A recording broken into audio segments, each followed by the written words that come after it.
The next basic algebra topic I want to look at is quadratics. First of all, the graphs. There's your x squared graph, and your general graph transformations apply. As in, if it's x squared minus 2, you just drop it 2.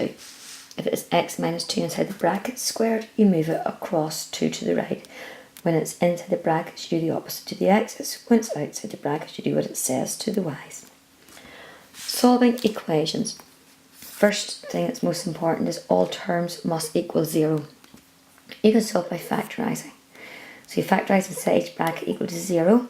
So for instance, if we're trying to solve this equation, x squared minus 5x plus 18 equals 2 plus 3x. First thing you must do is put everything on one side. Bring this 3x over. Minus 5x take away 3x is minus 8x. Bring this 2 over. 18 minus 2 is 16. Now what multiplies to give 16 and adds to give minus 8. It's minus 4 minus 4. So you get x minus 4 equals 0, x minus 4 equals 0, so x equals 4 and 4. The next thing you may be asked to do is to complete the square. When you are completing the square, you must have x squared on its own. You can take any number outside the bracket by dividing all terms. You'll see an example of that in a second. So you must have x squared. Then you have the middle term. Take the new number away squared and drop down the end number. So if we look at this wee graph here, or this wee equation, 2x squared minus 8x adds 7 equals 0. First of all, take your 2 outside. So that divide everything by 2. X squared minus 4x plus 7 over 2. Then you have the middle term, so minus 4 becomes minus 2. So x minus 2 squared. Take the new term away squared, so 2 squared is 4, so it's minus 4. Drop down the end, plus 3.5. Tidy that up. Minus 4 plus 3.5 is minus a half. Now you can multiply through by your 2. 2 times the first bracket, you just write it out, 2 times the bracket.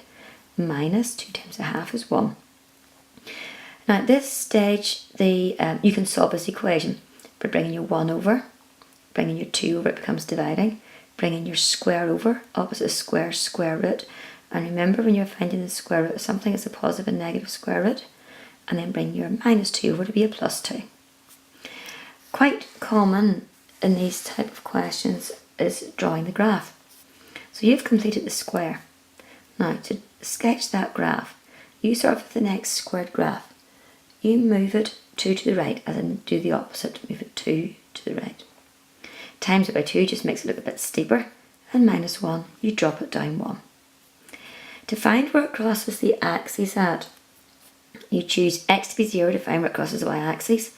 So putting x equals 0 into any of those initial equations is fine. And might as well just put it in this one beside it. 0 minus 2 is minus 2 squared is 4. 4 times 2 is 8, take away 1 is 7. To find where it crosses the axis, you can either use completing the square to find when y equals 0, or you can just use the quadratic formula. It doesn't matter, whatever you prefer. And the quadratic formula we're all familiar with is minus b plus minus the square root of b squared minus 4ac all over 2a. Now, the other thing that comes up in quadratics is a discriminant. Basically, you use a discriminant for talking about roots. The discriminant is the square root part of the quadratic formula. If the discriminant is bigger than 0, you've got 2 real roots. That means it crosses the x-axis twice. If the discriminant is less than 0, there's no real roots, so it doesn't cross the x-axis. And if it equals 0, there's 1 root. So you want to see a picture of those. That's 2 real roots. This is no real roots. And something like that would be 1 real root. I've got a wee example here. Find values for k for which kx squared plus 8x plus k equals 0 has equal roots. So equal roots is the key part of this question. That means that b squared minus 4ac equals 0. Your b is 8, so 8 squared is 64. Your a is k, and your c is k. So that becomes 64 minus 4k squared equals 0. You can divide every single one of those 3 terms by 4 to bring it down to 16 minus k squared equals 0. That's the difference of 2 squares. 4 minus k, 4 plus k equals 0. So k equals 4, k equals 8. The first exam question we're going to start off with is from June 2013. It's question 5a. And you are told to write this equation in the form of x plus a squared add b. That's just completing the square. It does start with x squared, so we're fine, we don't do any more there. Half the middle term, take the new term away squared and drop down the m term. So that becomes x plus 3 squared, add 8. Part 2 of that equation is talking about the turning point. There's only 3 marks for that. Now, I would be inclined to sketch the graph. There's your x squared graph. X squared plus 3 is moving it back 3.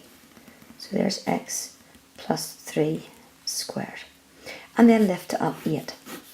So minus 3, 8 will be my turning point. So turning point is minus 3, 8. The next part of this question is talking about values of x for which y is increasing. So increasing functions is onto differentiation. So we'll leave that until we're doing differentiation. From January 2013's paper, question 7a has got quite a tricky one.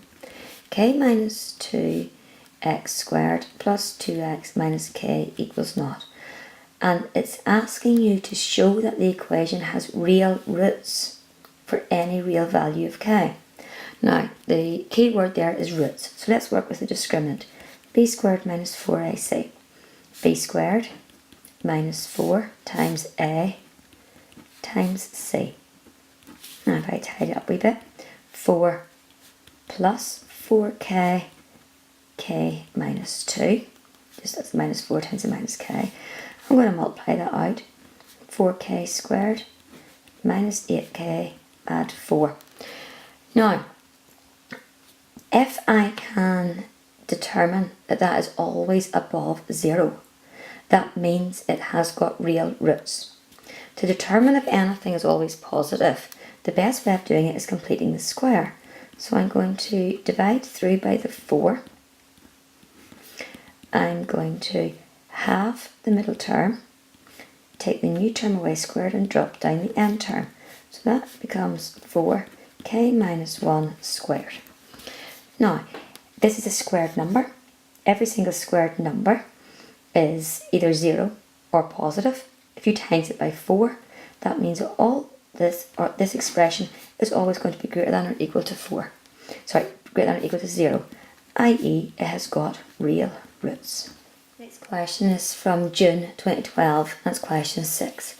And it says, a runner took part in a 30k road race. So the distance is 30 kilometres. He ran the first 17 kilometres, so that meant the second stage has to be 13 kilometres, at a speed of x. The speed for a second stage of the journey is x minus 2. His total time was 4 hours. So the time for this part of the journey, if you go back to your speed, distance, time triangle, time is distance over speed. So the time for this part is 17 over x. The time for this part of the journey, distance over speed. Now you're told his total time, so it's 17 over x plus 13x minus 2 equals 4. To add fractions, you have to make the bottoms the same. So both bottoms will be x minus 2. To turn that into x minus 2, you must multiply the top by x minus 2. And you must multiply that one by x. You can now bring this across the other side and tidy up this top at the same time. So 17x add 13x is 30x minus 34 equals 4x, x minus 2. So 30x minus 34 equals 4x squared minus 8x. Putting all terms on one side because it's a quadratic, 4x squared minus 38x plus 34 equals 0. I can divide everything by 2, giving me 2x squared minus 19x at 17 equals 0. And then you have to solve that equation. You can factorise that. It's a hard quadratic. What multiplies to give 2x squared? What multiplies to give 17? Now check your insides and outsides. Outsides is 2x, inside is 17x. I want to be minus 19.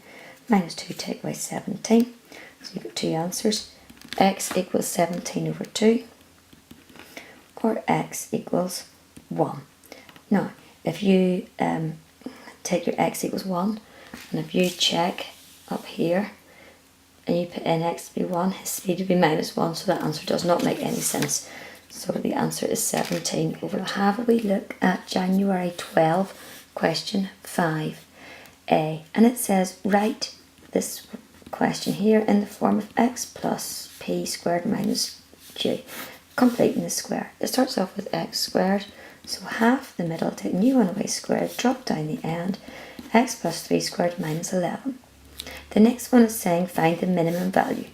So there's your x squared graph, plus 3, make sure you move it back 3 and drop it down to minus 11. So the minimum value is minus 3 minus 11. It then asks you in part 3 to solve the equation x squared plus 6x equals 2. Quadratic, all terms must be on the one side. Now, because you have already completed the square for this one in part 1, it makes sense just to use that answer. So x plus 3 squared minus 11 equals 0. Bring your 11 over. Bring your square over, becomes square root. And remember it's plus or minus square root. And bring your plus 3 over to be a minus 3. Of course you could use quadratic formula in that one if you want. That's absolutely fine. 2011, question 8. It says find a value of a for which this is always positive. As I talked to you before, about something always being positive, you do completing the square.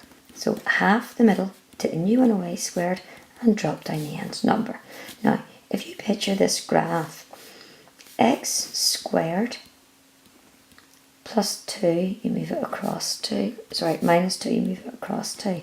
Now, minus 4, we'll drop it down to here.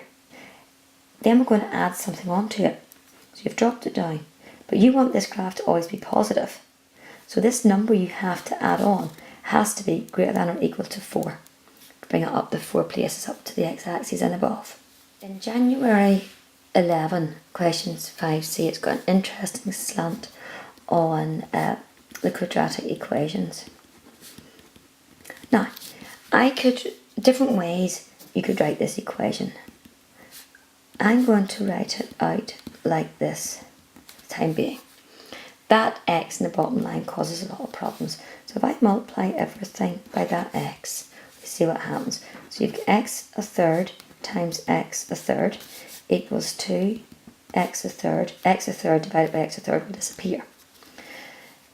That is the same as x to the 2/3. Now, I can see a quadratic in there. To help you see the quadratic, I'm going to say let y equals x to the third. So that'll become y squared. That there will become 2y, add 15. Put all your terms on one side because it's a quadratic.